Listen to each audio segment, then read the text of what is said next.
आप सुन रहे हैं जगत गुरु तत्वदर्शी संत रामपाल जी महाराज द्वारा लिखित पुस्तक जीने की राह। ब्रह्म काल की अव्यक्त रहने की प्रतिज्ञा। सूक्ष्म वेद से शेष सृष्टि रचना।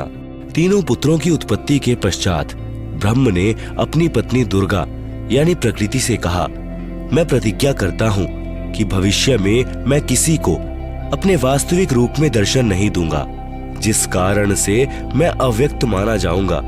दुर्गा से कहा कि आप मेरा भेद किसी को मत देना, मैं गुप्त रहूंगा।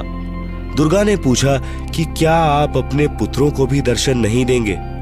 ब्रह्म ने कहा, मैं अपने पुत्रों को तथा अन्य किसी को भी साधना से दर्शन नहीं दूंगा, यह मेरा अटल नियम रहेगा।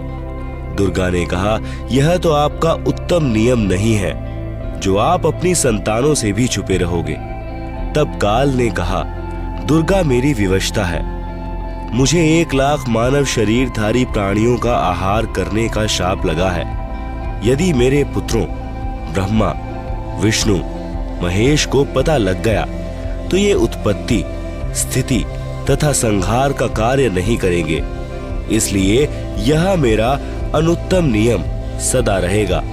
जब ये तीनों कुछ बड़े हो जाएं तो इन्हें अचेत कर देना, मेरे विषय में नहीं बताना, नहीं तो मैं तुझे भी दंड दूंगा। दुर्गा इस डर के मारे वास्तविकता नहीं बताती। इसीलिए गीता अध्याय 7 श्लोक 24 में कहा है कि यह बुद्धिहीन जन समुदाय मेरे अनुत्तम नियम से अपरिचित है कि मैं कभी भी किसी के सामने प्रकट नहीं होता, अपनी योग माया से छुपा रहता हूँ।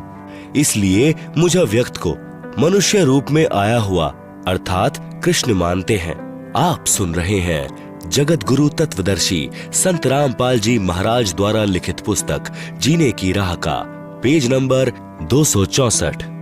अबुद्ध यानी बुद्धिहीन, मम यानी मेरे, अनुत्तमम यानी अनुत्तम अर्थात घटिया, अव्ययम यानी अविनाशी, परम भावम यानी विशेष भाव को, अजानंत यानी न जानते हुए, माम अव्यक्तम यानी मुझ अव्यक्त को, व्यक्तिम यानी मनुष्य रूप में, आपन्नम यानी आया, मन्यन्ते यानी मानते हैं, अर्थात मैं कृष्ण नहीं हूं।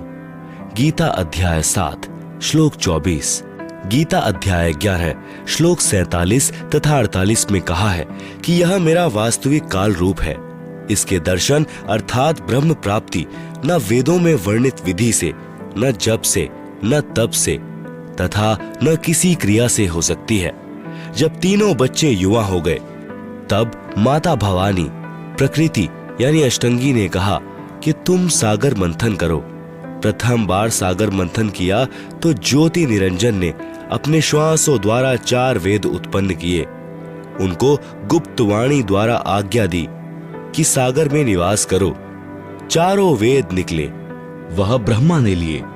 वस्तु लेकर तीनों बच्चे माता के पास आए। तब माता ने कहा कि 4 वेदों को ब्रह्मा रखे, वह पढ़े। नोट: वास्तव में पूर्ण ब्रह्म ने ब्रह्म अर्थात काल को 5 वेद प्रदान किए थे, लेकिन ब्रह्म ने केवल 4 वेदों को प्रकट किया। 5वां वेद छुपा दिया, जो पूर्ण परमात्मा ने स्वयं प्रकट होकर कबीर गिरभी अर्थात कबीर वाणी यानी कबीर वाणी द्वारा लोकोक्तियों व दोहों के माध्यम से प्रकट किया है। दूसरी बार सागर मंथन किया तो 3 कन्याएं मिली।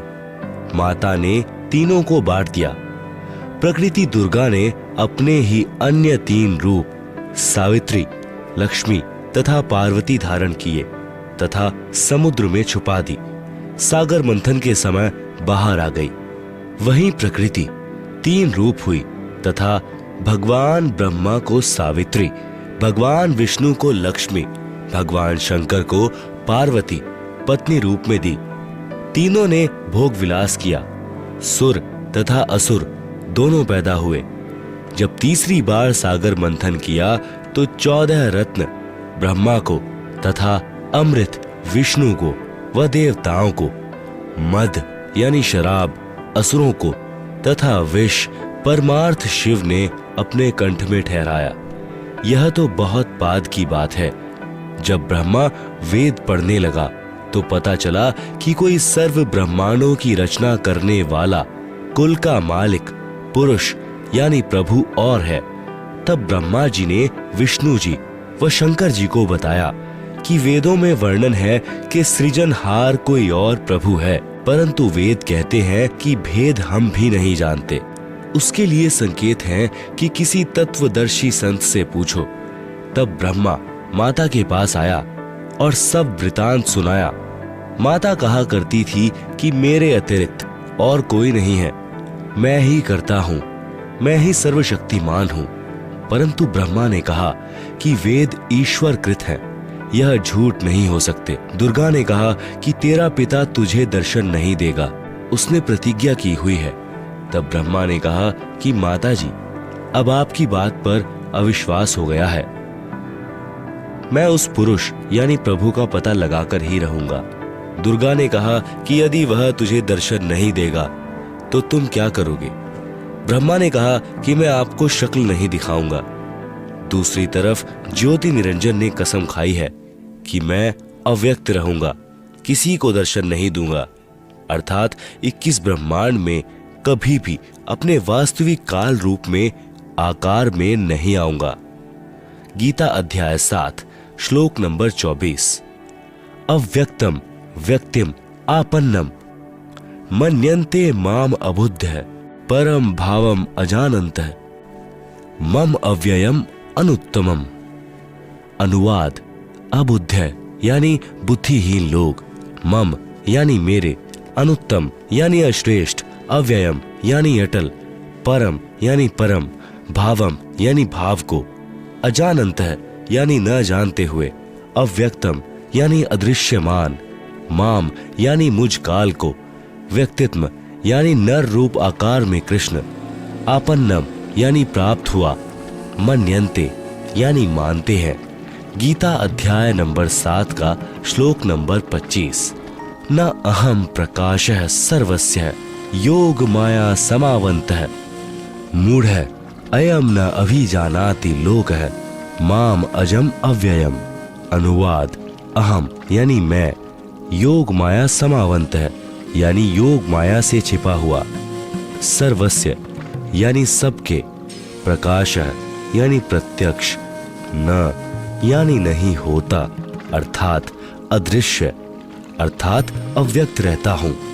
इसलिए अजम यानी जन्म न लेने वाले, अव्ययम यानी अविनाशी अटल भाव को, अयम यानी यह, मूढ़ है यानी अज्ञानी, लोक है यानी जन समुदाय संसार, माम यानी मुझे, न यानी नहीं, अभी जानाति जानता अर्थात मुझको कृष्ण समझता है। क्योंकि ब्रह्म अपनी शब्द शक्ति से अपने नाना रूप बना लेता है। यह दुर्गा का पति है, इसलिए इस मंत्र में कह रहा है कि मैं कृष्ण आदि की तरह दुर्गा से जन्म नहीं लेता।